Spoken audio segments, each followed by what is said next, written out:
Janelle here, and I am excited to share with you today a quick, easy recipe for you to make for either breakfast or dinner, and it is a whole wheat buttermilk pancake recipe. Now, many people may think, well, how am I supposed to have pancakes for dinner? Well, there's this great meal that I like to call Brinner, which is breakfast for dinner. And you can make this meal well-rounded by including a protein source with this carb source, and also including some sort of fruit or a vegetable such as a sauteed leafy green or such to make it a great, well-rounded meal for dinner. The first thing I want to do with you all is go over the equipment that you're going to need to be able to make these pancakes. So first and foremost, mixing bowls. You will need 2 medium-sized mixing bowls to be able to mix together the ingredients, both dry and wet, because you're going to be combining them at a different time. And so you want to have 2 separate bowls. They can be plastic mixing bowls, glass mixing bowls, whatever that you may have on hand. Just make sure they are large enough to be able to hold all the ingredients in the recipe. You also need measuring cups as well as measuring spoons to be able to measure out the dry ingredients. A liquid measuring cup to be able to measure out the liquid ingredients, as well as a whisk and another sort of mixing utensil such as a wooden spoon. I have a rubber spoon here, so that you can mix together your dry and wet ingredients.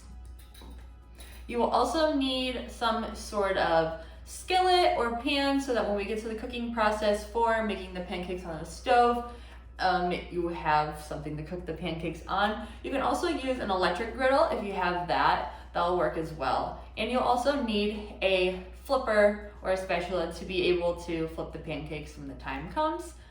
So now we have the ingredients. I have regular table sugar here in this canister. I have whole wheat flour in this canister. White whole wheat flour would also work in this recipe.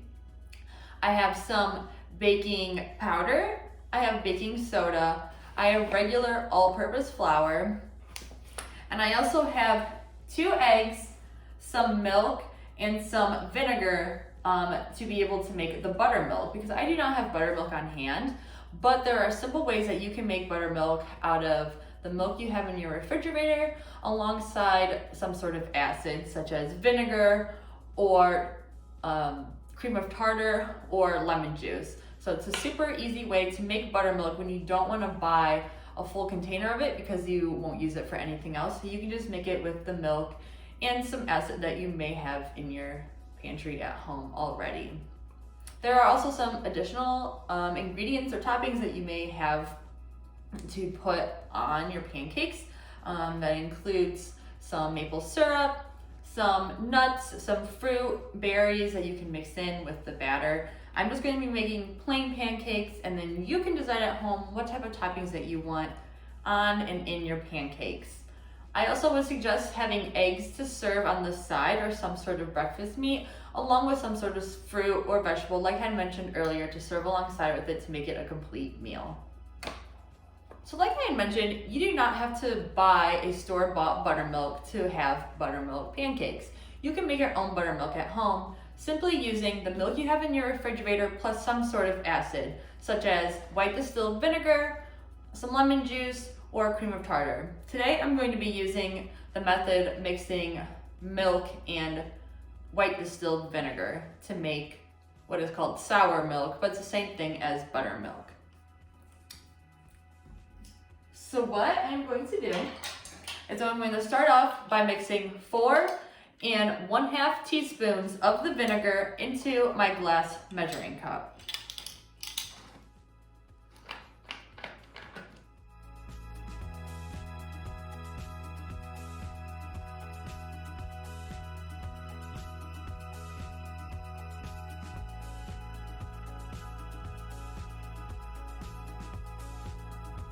And once I have the 4 1/2 teaspoons of vinegar into my measuring cup, I am now going to pour in some milk up to the 1 1/2 cup line on here.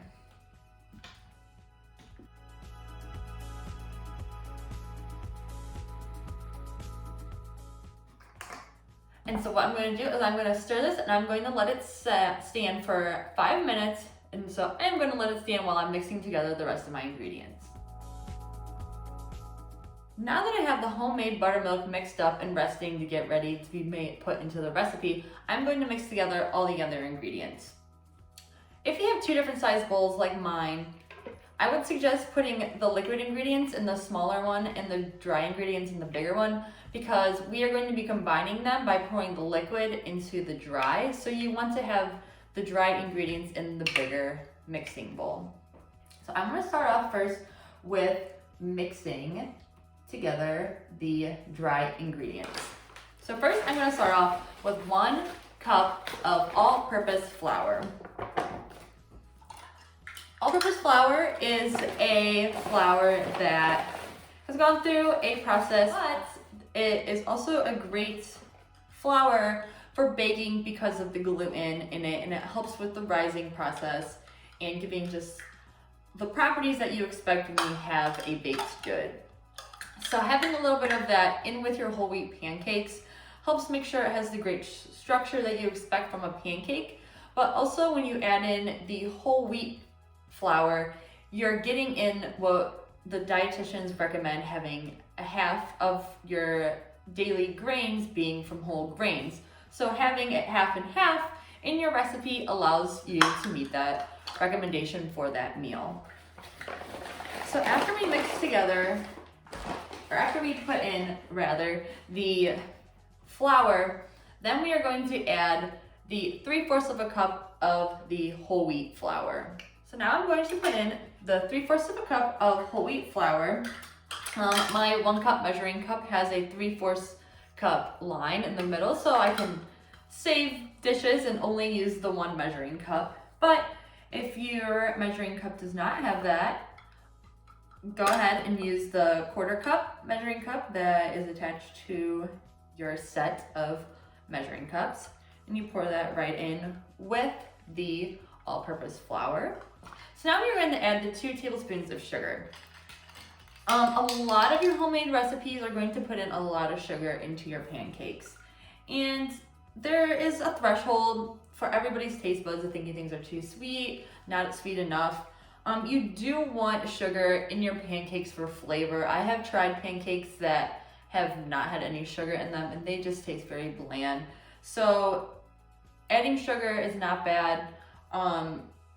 It's important for taste, and it can help with the baking process of your pancakes. So it's an important ingredient to include.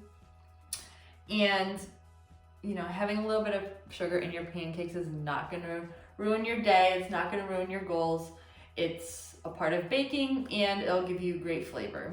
The next I'm going to add are the baking soda and the baking powder. These 2 ingredients are important in allowing your pancakes to be able to rise when they're cooking, so that you have those nice fluffy pancakes that you come to love and expect when you have pancakes. They work together to do a chemical reaction within your pancake batter to make sure that the pancakes rise. I'm going to add 2 teaspoons of the baking powder, and then I'm going to add 1/2 teaspoon of the baking soda. When measuring out these ingredients, it's important to have the called for amount so that the proper chemical reaction can happen.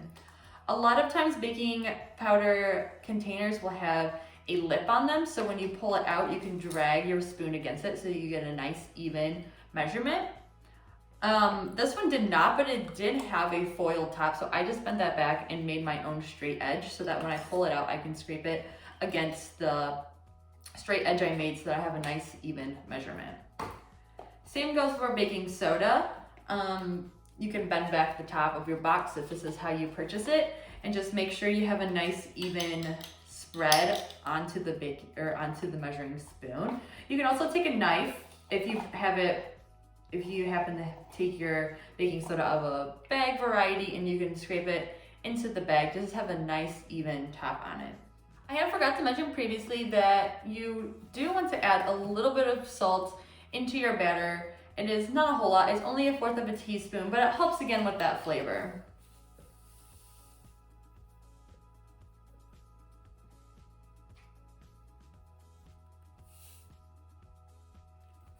And so now I have all my dry ingredients mixed together. All right, so now that I have all my ingredients into my mixing bowl, I'm just going to mix it all together to make sure it is well combined. You want to make sure that your ingredients are well combined so that the proper chemical reaction can occur once you start the baking process. Just give it a nice stir. Try not to make a mess.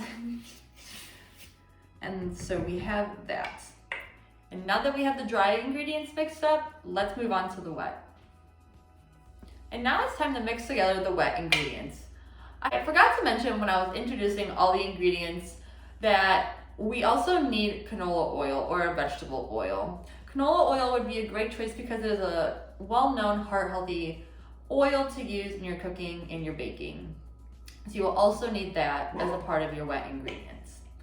So what I'm going to do first is I'm going to crack my 2 eggs into my wet ingredient bowl, and I'm going to whisk them together until they are well beaten. Make sure if you happen to get any shells into your cracked eggs to get them out. You can easily do that with a fork. A little hint I have is when I'm baking or cooking with eggs, is I always wipe my hands off with a paper towel to get any extra egg off that might have been on my hands. And I always keep a little thing of hand sanitizer in my kitchen so that I can quickly sanitize my hands in between using ingredients that can cause foodborne illnesses.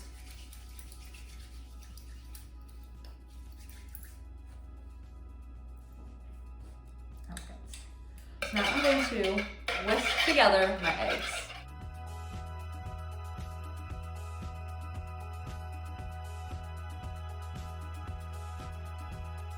After you whisk in your eggs, you're going to add the buttermilk that we had made earlier. So what I'm going to do is I'm going to gradually mix in the buttermilk in with my eggs.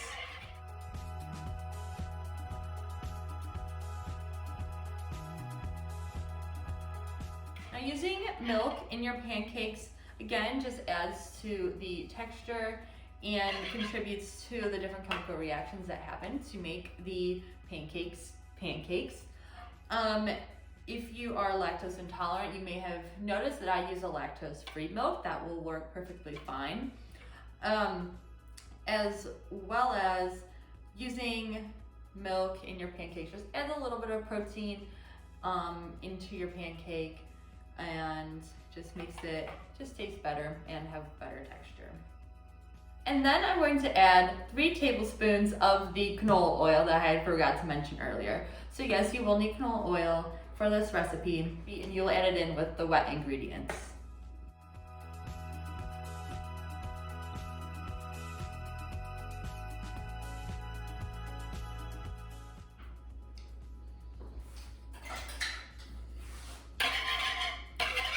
And you will mix it together. Oil, again, plays an important role with bringing everything together. It can act as an agent to just help the wet ingredients come together so that they can make the proper texture and everything when mixed with the dry ingredients. Using a canola oil as opposed to like a vegetable oil or a coconut oil really adds in those healthy unsaturated fats that are good for your heart health.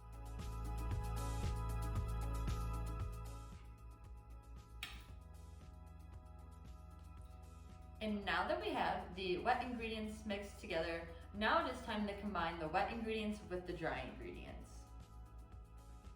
All right, now the time has come to mix together the wet with the dry ingredients. I have them both here, and the key to pancakes is making sure that when you mix the batter, you do not overmix it. Overmixing it can cause your pancakes to come out flat and tough and just not those fluffy pancakes that you come to expect when you have them. So a great tip for not overmixing your batter is pouring all of the wet ingredients into the dry ingredients at once. And you want to make sure that when you do this, you again do not overstir. You want your batter to be slightly lumpy when you are done mixing. So you pour it all in at once without even starting mixing. And then you stir.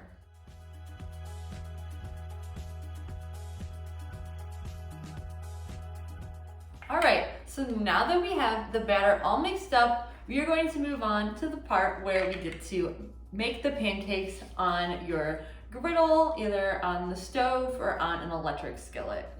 So now that we have the batter all mixed up, we are going to move over to the stove or to your electric skillet to cook the pancakes. So what I have here is I have a large skillet. It is a nonstick pan, so I do not need to put any nonstick spray on it. But if you happen to have older pans at home or pans that are nonstick, I would suggest using some sort of nonstick spray so that your pancakes can come off the pan without sticking. You can also put a little bit of drizzle of oil on there or a little pat of butter or margarine. For flavor, I may add a little pat of margarine just to have on the bottom to give it a little bit of a buttery taste while it's cooking. So a good test to see if your pan is hot enough to start cooking on it is flicking some water onto the pan. When you do this, you want to have the water, when it's flicked onto the pan, kind of dance around. You do not want it to dance around and evaporate so quickly that it's only on there for less than a second. That means your pan is probably too hot. So let's give that a test.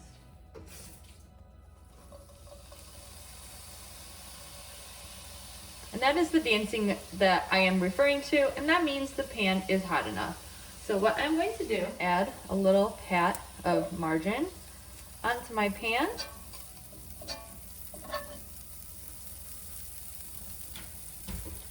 And now I am going to pour about a 1/4 cup of the batter onto the pan.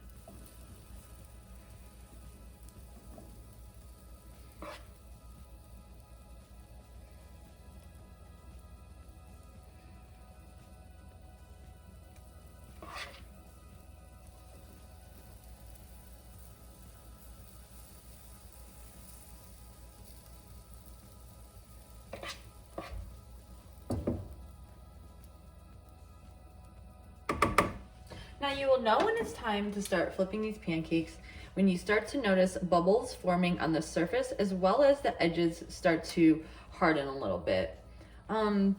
These pancakes are not quite ready to flip yet. The bubbles are just starting to form and the edges, just looking at them, I can tell they are not formed, and trying to flip them, they'd probably not hold together and end up falling apart. So I'm just gonna wait a little bit longer to let these pancakes cook a little bit.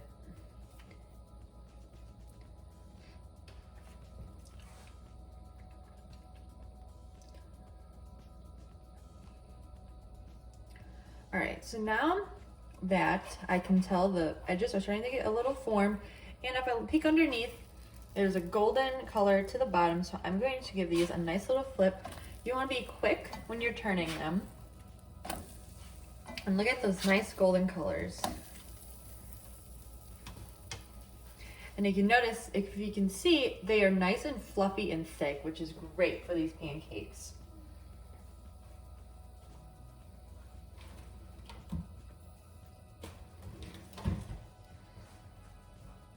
I also forgot to mention that at the end of the mixing process, if you did wanted to add any stir-ins such as berries, any sort of nuts, or even just a little bit of chocolate chips, you would have done that at the end of your mixing process so that it is nice and evenly distributed throughout the batter. If some people in your family or your friends do not want the mix-ins, you can easily just make it a plain batter and then add the mix-ins on top when you're about to flip them or when you're pouring them onto the skillet, just to make sure to kind of move the batter around over top of the mix-ins so that they don't get stuck to your skillet. So I think these are done, so I am going to plate them up. So now that our pancakes are all cooked and ready to go, I am going to plate them up. So we got a nice stack of 3 pancakes here. You can serve them with some real maple syrup. You can also make your maple syrup last a bit longer by mixing your 100% pure maple syrup with some of what is called the fake maple syrup, which is usually like your Mrs. Butterworth or your Log Cabin, and mix them together so you can get still the flavor from the real maple syrup, but you can get it to last a little longer. I would highly suggest heating it up, pouring it into a little bowl, and pouring it over top of your pancakes. I would also put a little bit of butter on top.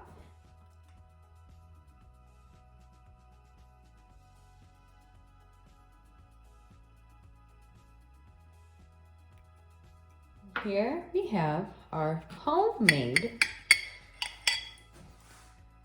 buttermilk whole wheat pancakes. As you can see, they were nice and fluffy. You've got nice fluffy texture here, and dip it in a little bit of butter with the syrup, and it'll be a great part of your complete meal. Like I said, I would suggest serving this alongside of some eggs, some fruit, some sauteed greens, if that is something that you would like to do. Try to make a complete meal with a protein source and with a fruit and a vegetable. As you can see, pancakes can be a part of a delicious, quick and easy, complete meal. The pancakes provide a great source of carbohydrates, especially if you incorporate your half of your flour as a whole wheat flour, because that is now adding the half of the grains that we suggest per carbohydrate or overall through the day. It contributes to that.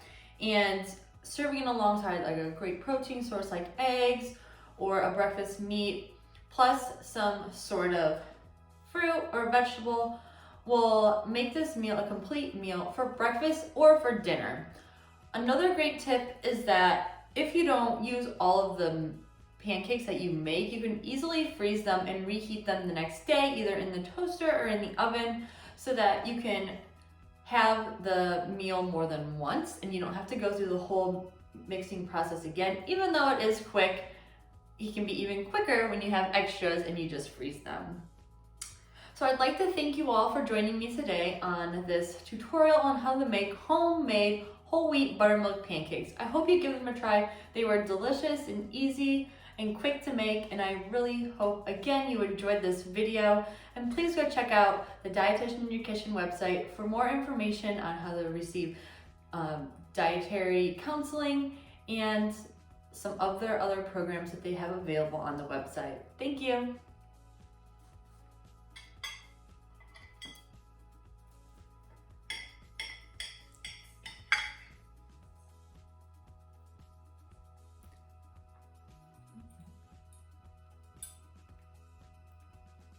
This was good.